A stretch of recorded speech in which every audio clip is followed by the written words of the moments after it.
third. It's 2-1. There's Phil Bradley on third. Danny Tartable right here, and you hang a curveball, Al Nipper, like that, and you can see it planted right over the wall there in left. 13th homer of the year for Tartable. It's 3-2 Mariners after 3.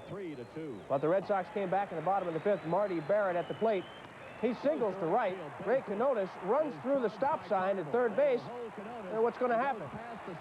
They won't slap his wrist because he scored the tying run. It's 3-3. Wade Boggs on first here. And Bill Buckner with a single to left. John Moses comes up with it, and Boggs is going to try for third. Shouldn't have done it. Freddie Latchman says, come on, he was in there. He was out, and the inning was over. Top of the 7th inning, Mariners load the bases. Al Nipper was in the showers by this point, and Steve Crawford was relieving him. Shot right here, gets past Ray Canotis into the gap. Bradley scores, Presley scores. Seattle had the lead 5-3. Boston rallying in the bottom of the 7th. 2 on, and Boggs singles down the third base line. It's going into the corner. Gedman scores. Marty Barrett scores. That made it 6-5. And then with 2 outs, runners on first and third, Matt Young in relief.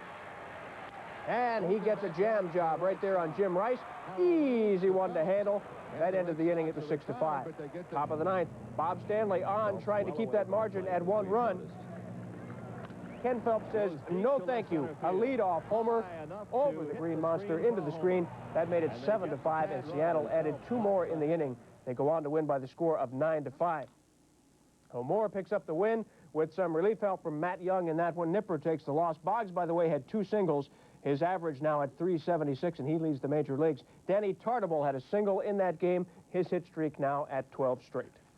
The New York Yankees have plenty of big names on their roster. Winfield, Henderson, Mattingly, Guidry, many more. But it was those other guys who were the heroes today as the Pinstripers made tracks into the Windy City, and of course that meant a date with the White Sox at Comiskey Park. Sox threatening in the bottom of the 1st inning. Ozzie Guillen's in second base. Harold Baines slices one down the left field line. Here comes Dan Pasqua. Makes the catch. He turns, wheels, fires to second base. Guillen is doubled up. Beautiful double play. Top of the 2nd, Pasqua also can do it with the bat against former Yank Joe Kelly. See it. This thing is gone. It is gone. Home run number 6. 1-0 Yankees despite the effort by Baines. On the very next pitch, Joe Kelly delivering to Mike Pagliarulo. Boom! Mike Pagliarulo delivers. Is it fair or foul? Fair ball. 2 pitches, 2 homers, 18 for Pags, 2-0 Yankees.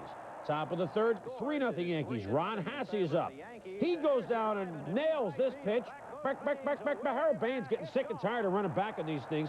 6th homer of the year for Hasse. 5-0 Yanks. Jim Fregosi says, I'm a manager for this. Hawk Harrelson trying to make another deal, maybe with this man, George Steinbrenner. Dennis Rasmussen, meanwhile, upped his mark to 9-2. The old 32-mile-an-hour curveball. Fans Ron, Ma, and Pa Kittle. Hey, Rasmussen's been great. 3 hitters, 7 strikeouts. He's given up only 75 hits in the last 109 innings he's worked, or in the 109 he's worked this year, I should say, as the Yankees beat the White Sox 8-0. Cali, of course, started and lost it for the White Sox. Cleto Washington also had a home run in the game for the Yankees. Deep in the heart of Texas, the gallivanting Rangers tried to continue their winning ways against the Tigers. The tone was set for Detroit in the top of the 1st inning. With 1 out, Kirk Gibson is up. There he goes. And he goes down swinging. Orlando Mercado completes a double play by nailing Whitaker at second base. However, the flags were blowing out in Arlington, and Lance Parrish, the big catcher, is up. Boom! He takes this pitch from Ed Chick Corea and drives it back. Oh, to be young again. McDowell runs out of room. We're tied at 1. But in the Ranger half of the 4th inning, Pete O'Brien leading off against Walt Terrell. He golfs the pitch way back to right. It's curving around the foul pole. Home run. Number 10, it's 2-1 Texas. The next pitch from Terrell. Watch this one. Boom! Pete Incaviglia.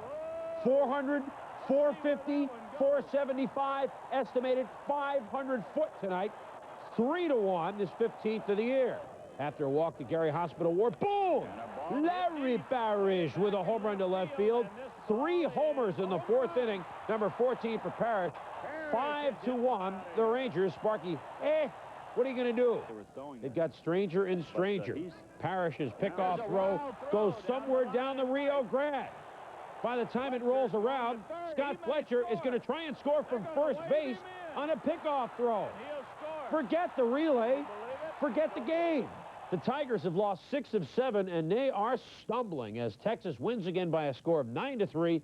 The Strangers have won 4 straight. Nice job by Correa. Went the first 8, struck out 8, gave up only 5 hits. Walt Terrell has lost 6 of his last 7 decisions.